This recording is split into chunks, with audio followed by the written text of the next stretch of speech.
Thank you, Mr. Speaker.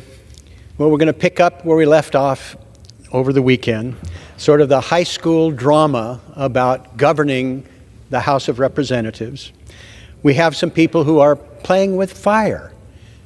We've watched them work to the brink.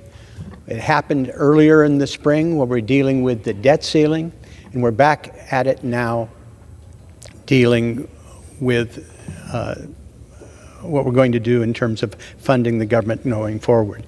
We know where this ends.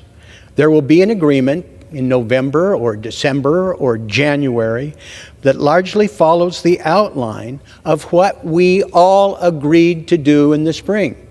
Democrats and Republicans, President Biden, had an agreement that set the top line numbers to be able to move forward with the budget. Ultimately, I think the governing wing of the Republican Party will come around and work with a unified Democratic caucus to be able to fulfill the commitment that we made in the spring.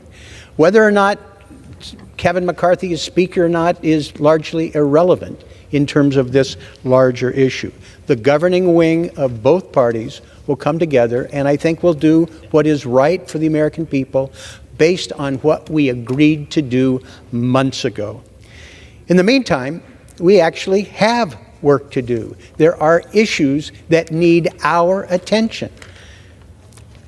In the New York Times 2 days ago, it's only a matter of time before more dams fail.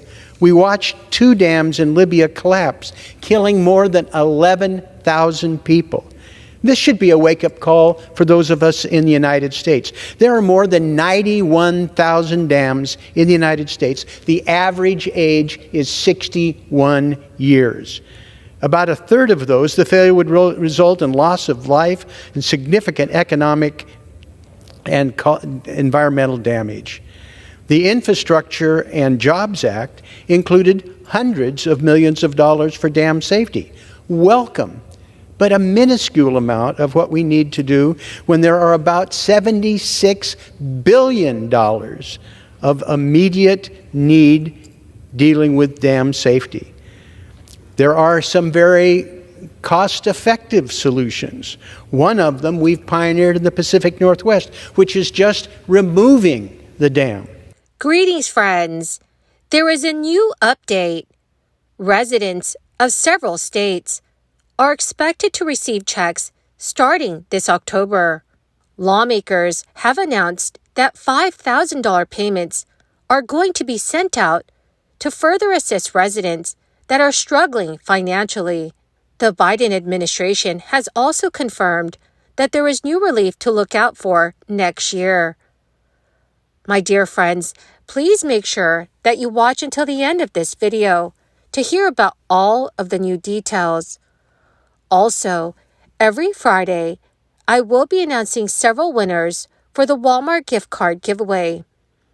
If you would like to enter these weekly giveaway, friends, please click and like several of my videos and then comment below the keyword of each video that you watch. The more videos that you comment on, friends, the greater your chances of winning the giveaways. In a surprising twist of events, residents in Illinois are in for a pleasant surprise as unclaimed property checks valued at up to $5,000 are being distributed to their rightful owners through the Illinois State Unclaimed Property Program. Unclaimed property consists of funds and assets held by the state that rightfully belongs to individuals but have not been claimed. Illinois is gearing up to disperse unclaimed property checks, also known as unclaimed property refunds, to eligible residents. The objective of this initiative is to reconnect residents with funds and assets that have remained untouched or forgotten over the years. According to local news reports, over 66,000 Illinois residents could potentially qualify to receive up to $5,000 each, totaling approximately $47 million simply by checking their mail. Illinois State Treasurer Michael Frerichs collaborated with the Illinois General Assembly to implement these changes in the Money Match program, streamlining the process of automatically returning money to individuals without the necessity. State lawmakers agreed to raise the automatic payment cap from $2,000 to $5,000. Michael Frerick stated, "All they have to do is endorse it and cash the check. We've tried to make it very easy to remove excuses that people have had to put more money into our economy." The eligibility criteria for these unclaimed property checks are straightforward. Both former and current residents of Illinois may have unclaimed property checks awaiting them, originating from various sources such as forgotten bank accounts, insurance policies, utility deposits, or uncashed paychecks. Claiming the unclaimed property check is a straightforward process, facilitated by the Illinois State Treasurer's Office. The Enhanced Money Match program leverages technology to cross-match data already collected by the state with the Treasurer's unclaimed property database.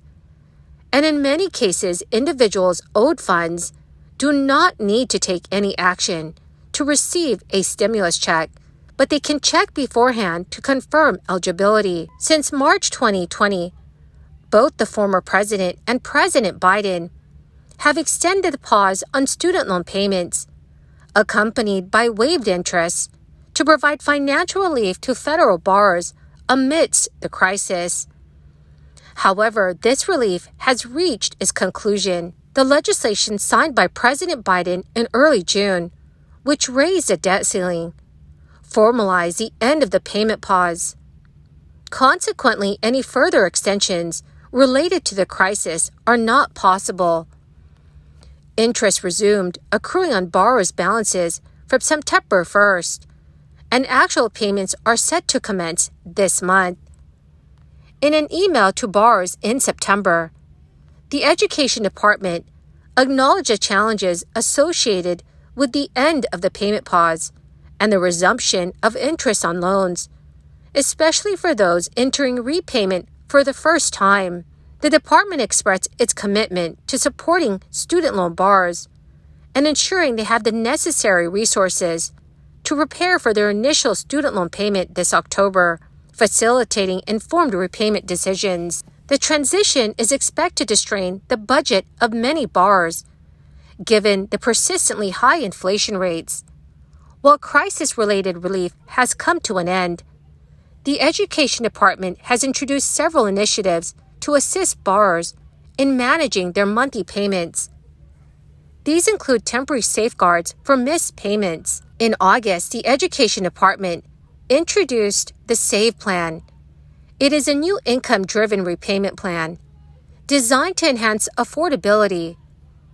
The plan reduces monthly payments to $0 for borrowers earning $15 an hour or less, and is anticipated to save other borrowers $1,000 a year compared to previous income-driven repayment plans. The SAVE plan also brings about an increase in the income exemption from 150% above the poverty line to 225%. This means that borrowers earning $32,800 or less will be exempt from monthly payments. Additionally, the plan eliminates accruing interest on the total amount owed, provided that borrowers maintain consistency in their payments.